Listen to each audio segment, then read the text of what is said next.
welcome back to another wonderful episode of Mommy Confessions. Hey, we are your lovely mocha hosts.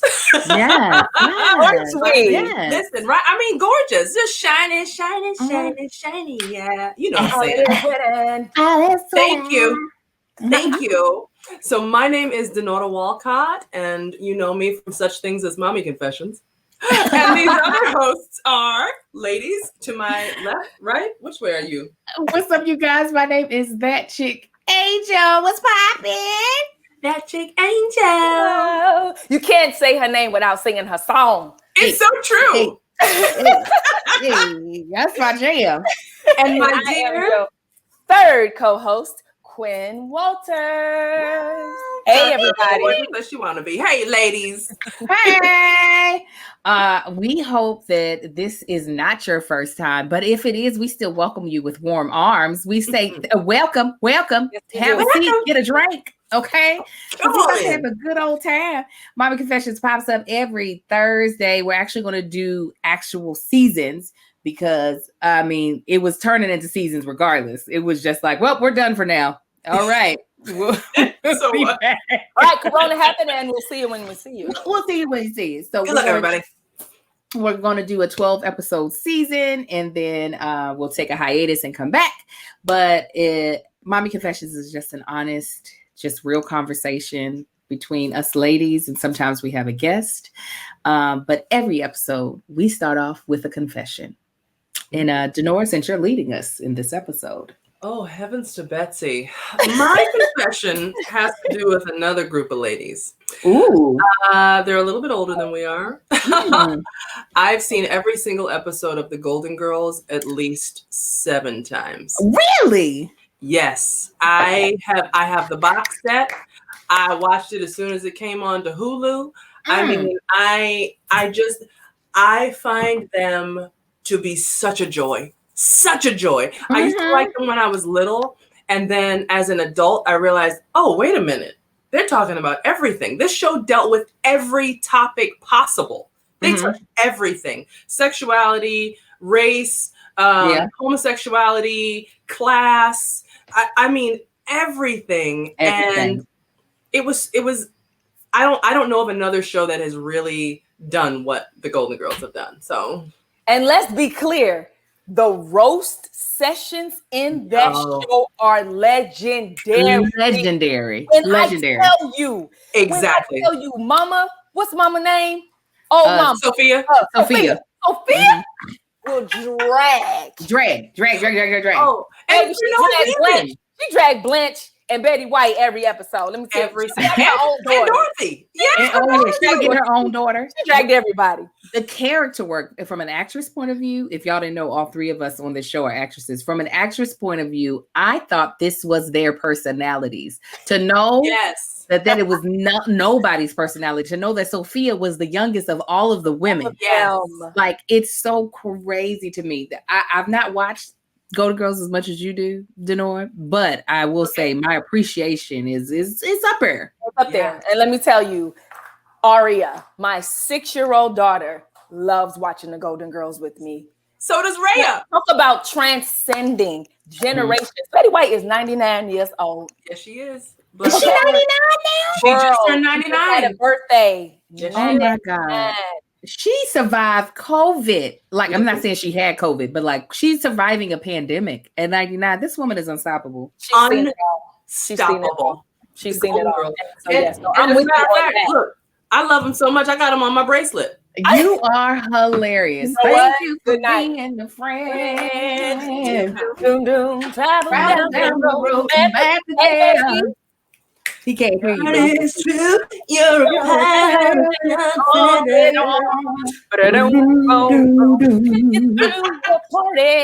okay. Get it, Quinn.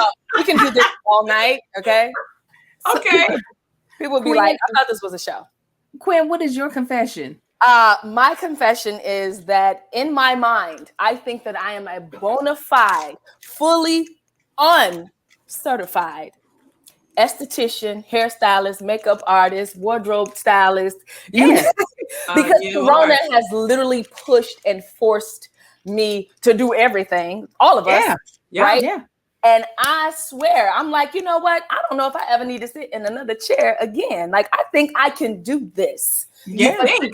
Drink a little coffee, eat a little meal, get a little energy. I feel like I can really do some glam work now, y'all. What do you mean now, Quinn? We see you. No. I mean, I'm saying like a professional. I'm saying like a professional. In my mind, that's what I thought from the jump. You always beat your face better than anybody I've ever seen. Yes. And I know part of that is because what you're starting off with is better than most. Yes. But you always beat your face like nobody's business, to where when I know we about to do something together, I'm like, now, Angel, you better figure this. You better start watching some YouTube tutorials. You about to be looking real scary. And then your style. To get to that point. When I buy shoes, there's certain people I base things off of. So like when I would buy jewelry, I used to think about Yvonne Orji and my girlfriend Lauren, because I love their taste in jewelry. When I buy shoes, I think, what would Quinn get if it were? And I say that all the time. I'll be like, look at when I was dropping off some equipment to her recently, she had on the cutest red sneakers from the Cardi B Reebok line. I was like, girl. Well, I didn't even know there was a Cardi B Reebok line. So I'm just gonna excuse myself.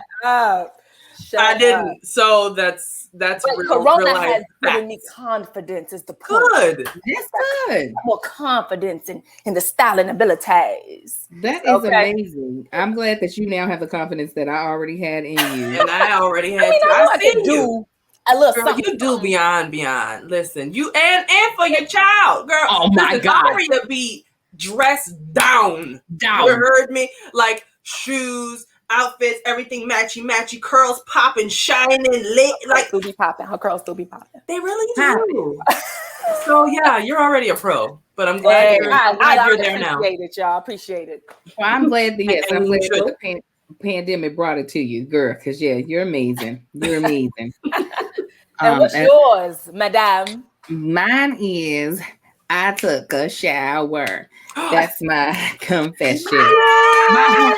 My husband was like, why is that something that you're telling? Like, you should be taking those so often that shouldn't be an announcement. I was like, listen, these past 2 days have been a struggle. Okay. And with what time? Right. I was just like, yesterday was I was going to work out and then take a shower. And then I realized I had a bunch of stuff due. And then like Denora, she helped me with a 12-page audition. That she killed. That was very sweet of you. Thank you. I had to get something into a brand. And then I had to get the podcast audio up that didn't go up the day before. It was like all this stuff. And so showering just really, did I have on a full face of makeup? Yes, because I had an audition. But was my butt clean? No. No. Yeah. But they can't see that. They can't smell you through the camera. Yeah. I wasn't expecting that. Yeah, no, I'm sure most people wouldn't have been. Stop, Amar. Amar's like, listen, let's show him your clean body. With his cute lip gloss. Yes, but I was so happy when I got it over here. Here, more lip gloss. See, we got lip gloss. Let's put it on. And that's my other confession. I will give my child things that he is not supposed to have to get him to stop doing something that I wanted to stop doing. I'd be like, here, hold a knife. Come on. Like, you got it. Good boy. Good job, baby. Good job. Paragraph. Oh, yeah. Hold it. Hold the thing so that you leave me alone. Hold it. Oh gosh. Oh, bless his heart. Okay, so we've come to the next segment of this show where it's called Hit the Gas. This is where we give a shout out, show love to a mother, even though I can say last week I did not do a mom, but we try to keep it as a mother or father. You know what? If there's ever a dad, we're not good idea. We're not sexist over here. We do love women appreciation, but we appreciate a dude too. And I do believe Quinn, is it Quinn or Denora who's going to go? Quinn, who do you have that you want to gas up? You know what?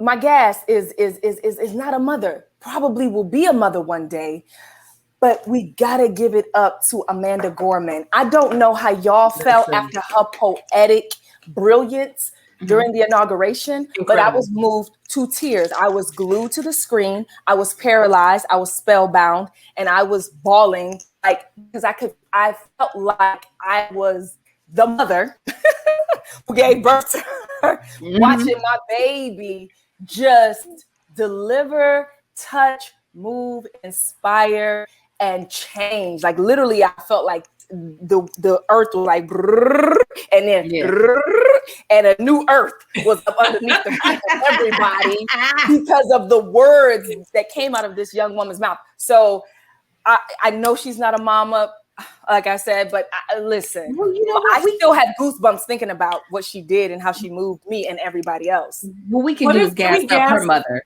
We could just gas up her mom, because I feel like anything your child does before the age of 30 that's amazing is because of whatever you put in them or whatever support you gave them. After 30, they can finally say, I did this on my own. I was the reason. But up until 30, that's mama and daddy. Okay, that's your village that it made that happen. Okay, but I felt the same way, Quinn. I said, oh, that's why God didn't give me no girl. Not to say I wouldn't have been just as proud as my sons, not to say I wouldn't have cried if that was my son, but to see my brown daughter, gorgeous as she want to be, okay, with the natural hair, okay, with the beautiful yellow, you know, and then the red at the top, popping. We be wearing colors like nobody's. She had the little beads in her twist, baby. She did all right up in here. Gold clamps in her hair, honey. A ring from Oprah, earrings from Oprah. She's incredible. I would have been incredible. No good. Not a lick of good. Yeah, I would have been the ratchet mama. Yes, just like you. I mean, when you posted that, Angel, I died laughing. I'm like, yes, facts. The only difference is there would have been tears streaming down my face as I was doing that. The ugly cry. Yes. Ugly cry. It would have been disgusting to watch. Okay, tongue out, snot flying. You guys are a mess. I would have been pulling out this hair, honey. Denora would have kept it together. Denora would have been like, she went to Harvard, like her mother. We are those people. Darling. Of course. Darling. There is excellence. Well, girl, your daughter would have been like, do not invite Auntie Angel. And I would have been like, you late, honey. I was the first on the volunteer list, honey. I'm gonna be there. You got to have the loud shout-ems. Like, you can't not have that. It's just not who I am, and that's okay. That's okay. My sisters are those people. I'm not those people. It's fine. I'm definitely. It would have been like the challenge that y'all just did. It would have been like the music challenge. Like, try not to scream while your daughter's doing an amazing earth-changing thing. Yeah. No, what's going to be hilarious is that is not who Denora is now. But Ray is going to do something one day where something is going to leap up out of Denora's soul that she didn't know. You'll be sitting there thinking you're being calm, and Jason's gonna be looking at you, and you're gonna be like, "What?" He's like, "You don't hear yourself screaming?" Like, right. Okay. You'll be like, "I am screaming!" And I don't deny that at all. I can totally see that happening. Where it's just gonna be an out of body experience. Just be like, "Whoa!" Like, are you okay? Yeah. You'll be like, "What? What? What do you mean? Did something occur? I don't recall." Oh gosh. Go get your cup. Oh, it's a good time. Y'all saw little Aria in the background with her beautiful self. Aria coming into my camera. Like, listen, they're gonna come up. So, you ladies, today's topic is, what didn't they tell us? And I don't mean motherhood. I mean about womanhood. We always talk a lot about, like, what didn't they tell us during pregnancy? What didn't they tell us, about motherhood? But what didn't they tell us about being a woman that you feel like you have discovered or haven't, like, gotten a handle of? And I can start since I threw this please do. One thing that I feel like they didn't tell me, and by they I mean the people responsible for raising me, is that being in love, while that it feels good, it's like the cherry on top of a marriage, is not where the goods are. Like it's the partnership is where the goods are. The like the iron sharpens iron is where the goods are. I feel like growing up, the falling in love part was just had so much more importance that I didn't even know there were other pieces of, you know, a partnership, marriage, relationship, what have you. And this is not to say that there aren't, me and my husband aren't in love or that love part isn't there, but that is not the part that we're leaning on. We're leaning on the partnership. We're leaning on the, sometimes you're my coach or sometimes you're my cheerleader, but regardless of what position, you know, based off of the situation, what position I need you to play. And because you've agreed to be my partner, we Gucci on that. Even if we can't stand each other in the moment, you know, even if we're in a like a lull, like a long lull, where it's just like our communication has been kind of off, or like, you know, I'm just in a different place emotionally. It's the partnership that has been the thing that has like tethered us back to each other, not the emotional, romantic feelings. Yeah. And I'm glad that it's something that I have discovered, and I discovered, I would say probably somewhere in my 30s, but I wish that was something that I knew to look for in the beginning. I mean, I lucked out and I got it, but I would have been upset if all I went for was the romantic feelings, because I know those, we see it all the time. We see people be dead in love, like, like inseparable. Yeah. Yes. Yeah. And then all of a sudden it's not, it doesn't work out anymore. And you're like, what happened? What happened? What happened?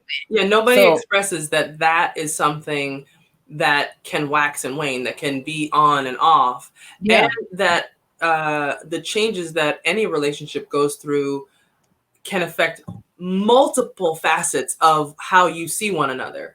And that partnership is the most important thing. Like that's the piece that I think has to keep it together. Yeah. Because, you know, what if somebody's face completely changes and you're like, ooh, wow. Right. Like if your whole relationship was based on the fact that you thought that person was beautiful or handsome, and then their face changes, does that mean you leave? You know, like there are different parts that are really important. And that's a good one. That was a good one, Angel. Yes. I'm sorry, I had a little bit of time to think about it, and you all have these couple of seconds. I think for me, though, I think I agree 100% with that.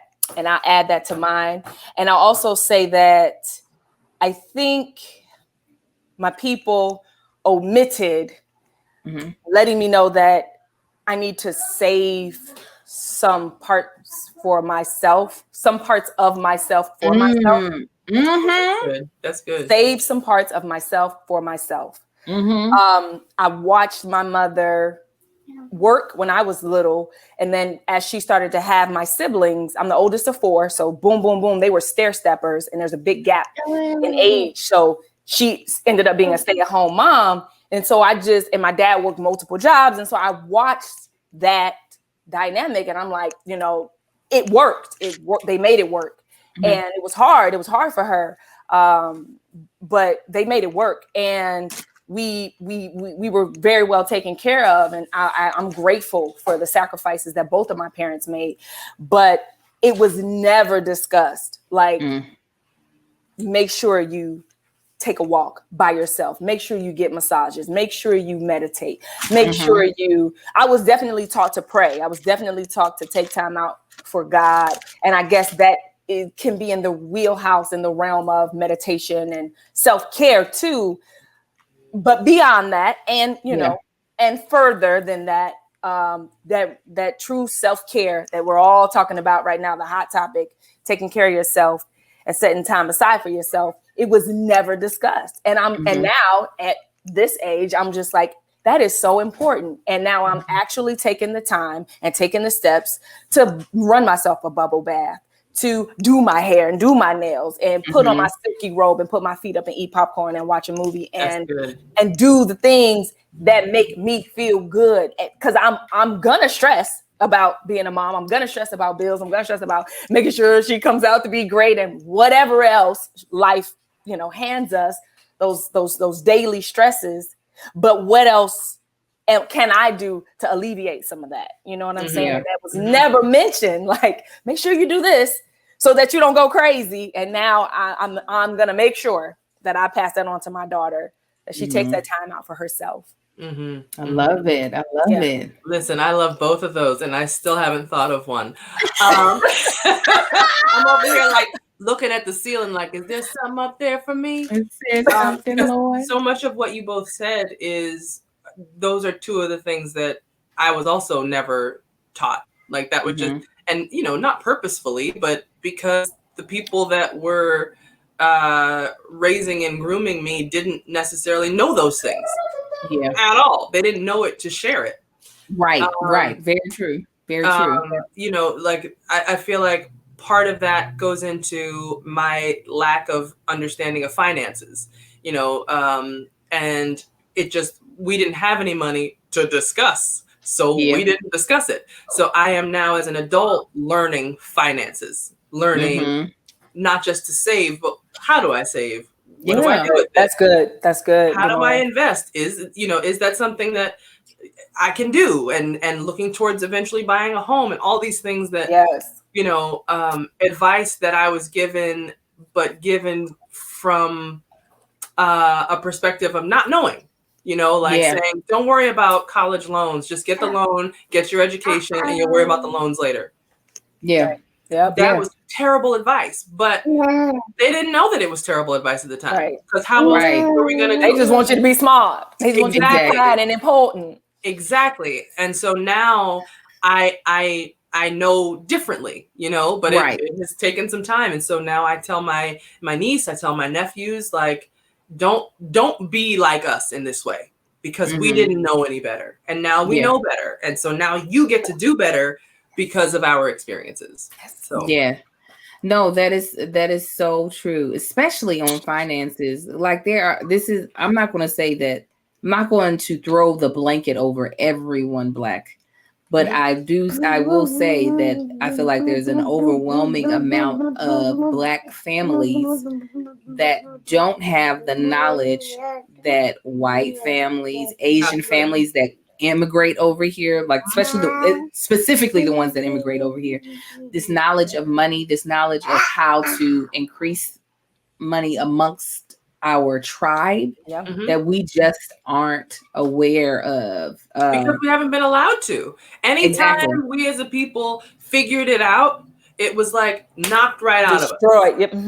Whether it was a city, a town, a business, redlining that wouldn't allow us to live in certain places, loan differences that wouldn't allow us to buy or afford anything. Like, anytime we started to, and of course there are some Black people who have this stuff figured out and have it figured out generationally, of course. But I agree. Like, it's not something that we have been allowed to know and pass on. For sure. Agreed 100%. That's so good. This is how, y'all get ready, because Mommy Confessions is just going to give you huge, fast nuggets, okay? Yes. Just about to be a horrible metaphor, but think of it like constipation. You get that thing out, finally, boom, then we move on. All right, so that's what you get. Quinn is like, okay. She's like, I'm glad you washed your butt, Angel. I'm glad. Okay. Listen, you guys. Again, Mommy Confessions is a weekly show. We want to know in the comments of whatever you're watching, what is something you wish they taught you that they didn't teach you? Because basically, what I'm hoping is that we don't forget to teach our kids the things that we weren't taught. And not because, like Denora said, it's not always because they just forgot to. They didn't know. And now we're luckily in the age of information. And so there's a lot of things that we can now find out. So I'm going to tell y'all where y'all can find me. And then ladies, you all tell them where they can find you. You can find me at That Chick Angel across all platforms. You're actually watching this show on a That Chick Angel page, whether it be Mommy Confession page on Facebook or on my YouTube channel, or you might be listening to it. Regardless, check me out wherever you are. That Chick Angel. All right. Tell them where you at, Quinn. You can check me out at Quinn Walters, and also check out my apparel line at Beyond Pretty Brand on Instagram at Beyond Pretty Brand. T-shirts and hoodies, they pretty brilliant. Let's go. Let's go. Doing it. So you can find me at Dinora Walcott, DINORAWALCOTT, across all platforms. Mm-hmm. And if you ever say, was that Dinora in that commercial? Yes. That's right. That was her. It was me. That was you. It was her. It was her. Still talking about that Ford commercial. Yes, girl. Dinora, go ahead and sign us out. Listen, thank you all so much for watching. Thank you for listening. Thank you for being a part of it. Thank you, Amar, because you sound amazing and you're adorable as a button. And we will catch you guys next time, next Thursday. Look for us. Listen for us. We're sending you light and love. Thank you all so much. Bye-bye. Bye.